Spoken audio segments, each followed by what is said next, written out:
हाँ जी, अगला सवाल है which of the following statement is incorrect आएगा, इज इनकरेक्ट।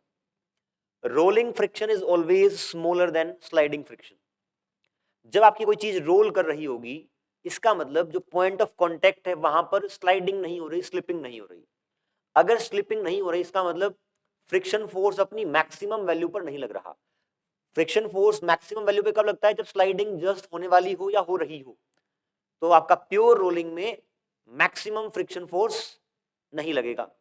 ठीक है, तो ये बोला गया है rolling friction is smaller definitely. जब आपका रोल कर रहा होगा तो फ्रिक्शन अपनी मैक्सिमम वैल्यू पर लग ही नहीं रहा, तो स्मॉलर रहेगा। तो पहला ऑप्शन तो करेक्ट है।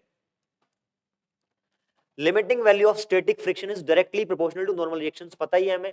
F max is equals to mu N, आपका नॉर्मल रिएक्शन के प्रोपोर्शनल रहेगा, तो this is also correct. Frictional force opposes the relative motion, ये आपका बेसिक स्टेटमेंट ही होता है कि फ्रिक्शन का मकसद क्या है? रिलेटिव मोशन को अपोज करना, तो ये भी करेक्ट है।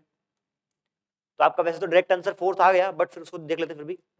Coefficient of sliding friction has dimensions of length, friction force equal to mu N, ऐसा फॉर्मूला रहता है।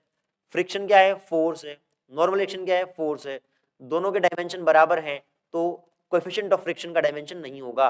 Coefficient of friction is a dimensionless quantity, तो उसकी लेंथ की डायमेंशन नहीं होती है। ये इनकरेक्ट है, इनकरेक्ट ही पूछा गया है। आपका आंसर हो जाएगा फोर्थ। बहुत ही बढ़िया सवाल था, 3-4 कॉन्सेप्ट इसमें आ रहे हैं। पहला, रोलिंग फ्रिक्शन हमेशा कम रहेगा किससे? स्लाइडिंग के फ्रिक्शन से, क्योंकि रोलिंग में आपकी स्लाइडिंग नहीं हो रही, तो आपका फ्रिक्शन मैक्सिमम वैल्यू पर नहीं लग रहा है। लिमिटिंग वैल्यू आपकी नॉर्मल रिएक्शन के प्रोपोर्शनल रहती ही है, और फ्रिक्शन हमेशा रिलेटिव मोशन को अपोज करता है। यहां पे अगर ऐसा स्टेटमेंट आता कि फ्रिक्शन अपोजेस एब्सोल्यूट मोशन, तो आप बोलते कि नो, आपका रिलेटिव मोशन को अपोज करता है। क्या ऐसा सवाल, ऐसा स्टेटमेंट आ जाए friction can support the motion, yes, आपका ब्लॉक के ऊपर ब्लॉक रखा हो, नीचे वाले ब्लॉक को आप मूव करोगे, तो जो फ्रिक्शन फोर्स ऊपर वाले पे लगेगा वो उसको आगे चलाने में काम आएगा। तो फ्रिक्शन आपका आपकी मोशन को बढ़ा भी सकता है, घटा भी सकता है, बस एक ही प्रिंसिपल यूज करता है, वो क्या? It wants to oppose relative motion. बहुत ही बढ़िया सवाल है, मार्केट इंपोर्टेंट।